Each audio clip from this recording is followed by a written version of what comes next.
Hey, welcome to Phoenix, where it might be hot here, but that doesn't mean I need to breeze through this.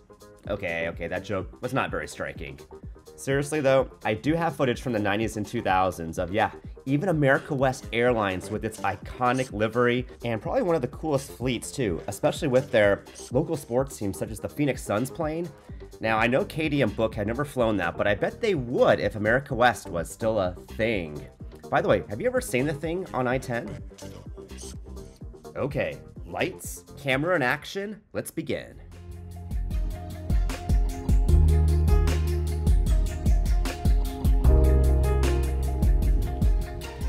I actually grew up in Tucson, Arizona, a little bit south of Phoenix and a considerably smaller city. So it was a big deal getting to visit Phoenix and then seeing this huge skyline with its sports arenas. There's Bank One Ballpark, now known as Chase Field, which is home of the Diamondbacks, and it was one of the most innovative stadiums at the time with a retractable roof. Pretty cool thing, again, to see as a teenager. So in addition to Bank One Ballpark right there, again, just seeing these big towers, this is something that we didn't really see much in Tucson. And even at the time, I believe in the late 90s, the population of Phoenix was somewhere under 3 million. It's now close to 5 million, so the city has definitely seen a lot of growth. And if you actually are from Phoenix, I'm sure you could share a lot of those differences and changes that were made to the city. Even the hiking trail, I've come to learn that it's changed names from that to now, I think it's Piestewa Peak, which is a mountain in Phoenix. Pretty fun hiking spot actually out there in Phoenix. As you can see, this is me in December of '99. Go in the wintertime, because as you can see, there's no shade, but a pretty nice view of the Valley of the Sun.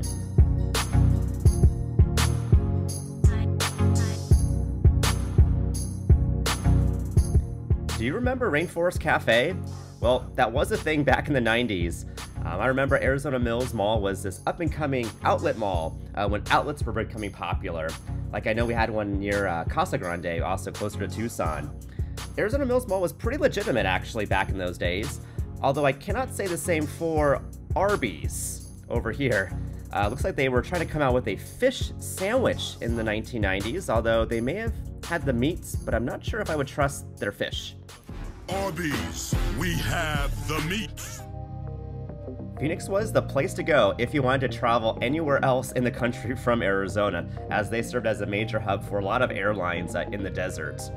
Here's a flight from Tucson, so we would have to take this little 30-minute flight from Tucson to Phoenix to go anywhere and transfer. This is Chandler, and Chandler was an up-and-coming community out there, and you can see these little lakes that they had, which I don't know, water the desert, how this is a good idea. But apparently if you live there, comments, how is it like having water in your backyard? Must be pretty cool, actually.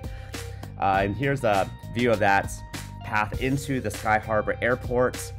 Oh, those poor cars in the sun. Please, someone give them a parking garage now. And if you look out in the distance, you can start seeing some of the aircraft like Southwest Airlines using their old school desert gold color palettes. Kind of funky choice. Almost like the America West, how they started going to that kind of Christmassy green and red colors right over there. But my favorite color palettes were actually the D-backs having their purple colors. Kind of missed Arizona in the 90s. I mean, what a throwback, seeing these Boeing 737-200s with those cool little pencil engines right there. Never got to actually fly one of those models, but did get to fly this 757 with the Phoenix Suns colors. Pretty smooth plane. We took this one out to Seattle. Looks like that's probably a newer Airbus. America West right there.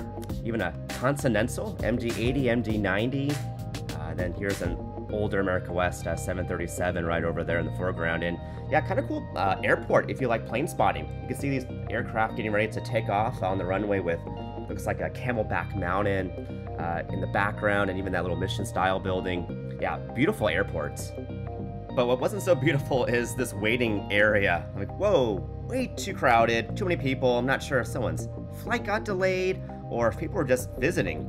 Because prior to 9/11, you could actually just go straight into the terminal without needing a ticket, especially if you're going with your family. I think this airport probably used their security more to enforce petty parking rules more than anything else, especially because for $1 per half hour, You enforce where the money is. And speaking of money though, looks like TWA just didn't have enough of it to still stay around. Right above the little driveway, you can see this Southwest Airlines flight crossing over. Yeah, I am kind of jealous that we didn't have an airport this interesting in Tucson to visit.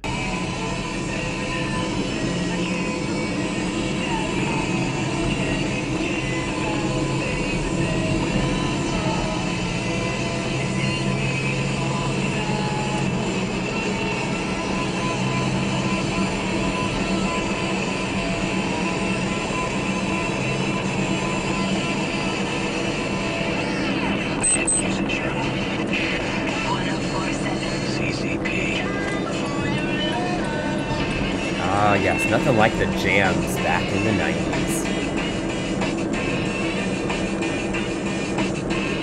Yeah, I'm going to show you a scene here from that Phoenix Suns airplane. You see that purple and orange right there on the engine?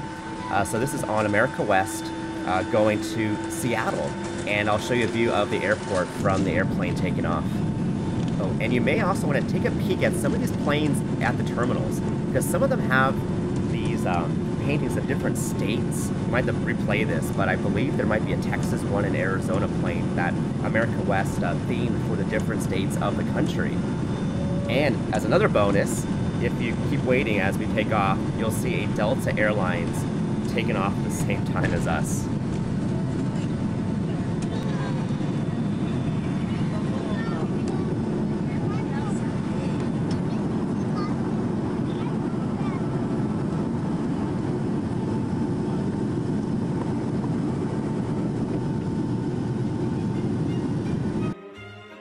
Alright, I just realized that was a lot of time spent on the airport, but we really spent more time actually on the road driving into Phoenix on I-10. So here's that kind of iconic billboard that you may have seen. This is the Gila River Casinos at the time. Maybe it still is.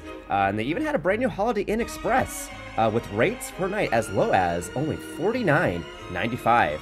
Good luck getting that rate anymore. What do we have here? Oh yes, Sun Devil Stadium, home of not just the Arizona State University football team, but also the Arizona Cardinals back in the day. So something similar, like the Oakland Raiders used to play here in the Coliseum, where the A's actually couldn't even stand playing in the Coliseum. They dipped too. So same story, Cardinals were borrowing the stadium from ASU and getting the Saturday night leftovers. Like, I'm from University of Arizona, so I should be saying, yo, forks down, okay? Don't be telling me no pity for the kitty. Bear down. Cardinals were smart to dip. They even had Jake the Snake bobbing and weaving, running out of there, basically. No, I'm just joking. Actually, ASU campus is beautiful, and anyone who gets to watch games there, it is quite a remarkable stadium. But yeah, here's a little more of the skyline from Piestewa Peak. Yeah, sorry if I'm mispronouncing that, but yeah, I can see the cars here. I know, great resolution. I mean, gosh, video cameras were so advanced, right? Back in those days. I think I was rocking out a Sony Video 8 Handycam. And yeah, I'm so sorry. There definitely is no image stabilization on this camera either. So yeah, get your brown bags ready, because I'm about to, I think, do some more panning. And you know what? Probably some zooming in too. Why not? Let's just make this more uncomfortable for you guys to watch. Yep, let's go here. Let's go up there. You know what? I bet you guys didn't think that you were going to get a free roller coaster ride when watching this video clip, eh? So yeah, no surprises, some rocks there, and a saguaro cactus. You know, a lot of people that I talk to that are not from Arizona don't believe just how rich in wildlife and plants the desert actually is. Although most of the wildlife and even plants there either want to poke you, stick you, sting you, or bite you. But I think this ground squirrel over here looks pretty innocent, right? Or at least that's what the ground squirrel wants us to believe. What are you up to?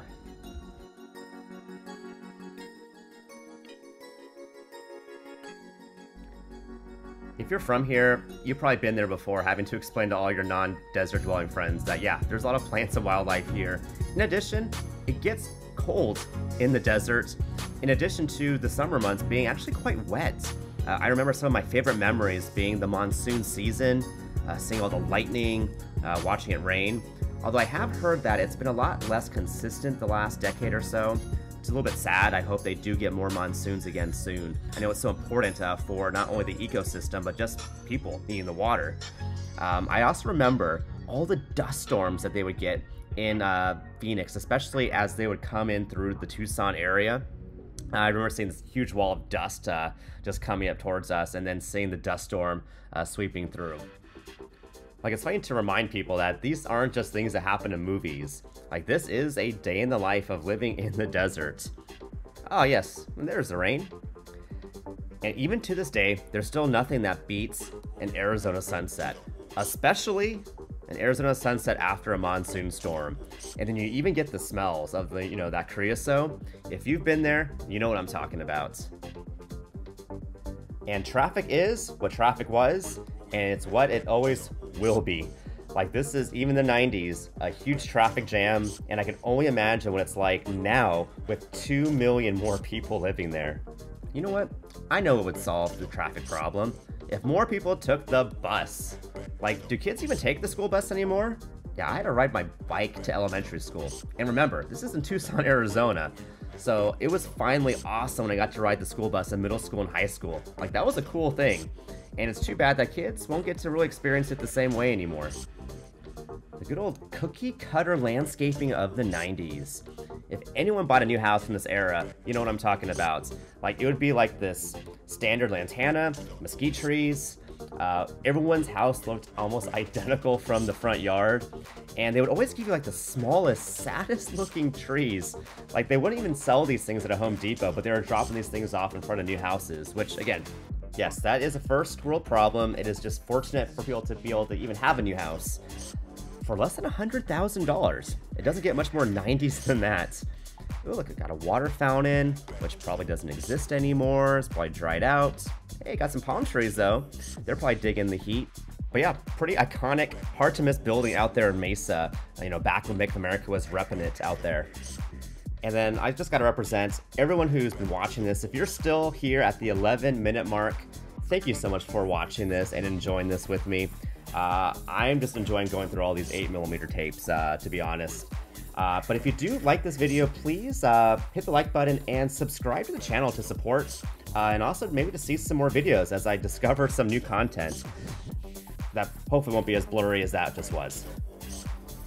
Yeah, so I remember back in the days when Chandler and even Glendale were still considered like outskirts.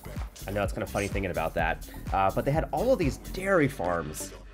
At least I hope they're dairy farms, out there, like Shamrock Farms, Roxy the Cow represented. But yeah, I just remember driving and seeing all these cows and smelling all the methane gas late evenings after they would eat.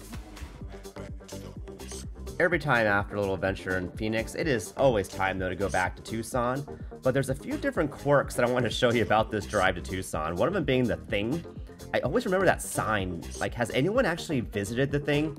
Please comment and tell me what that thing is. And then I also remember right past Picacho Peak, there was this ostrich farm, and I guess you could actually buy ostrich eggs. I'm not sure if you were eating them or if you were hatching them. I hope they're hatching them.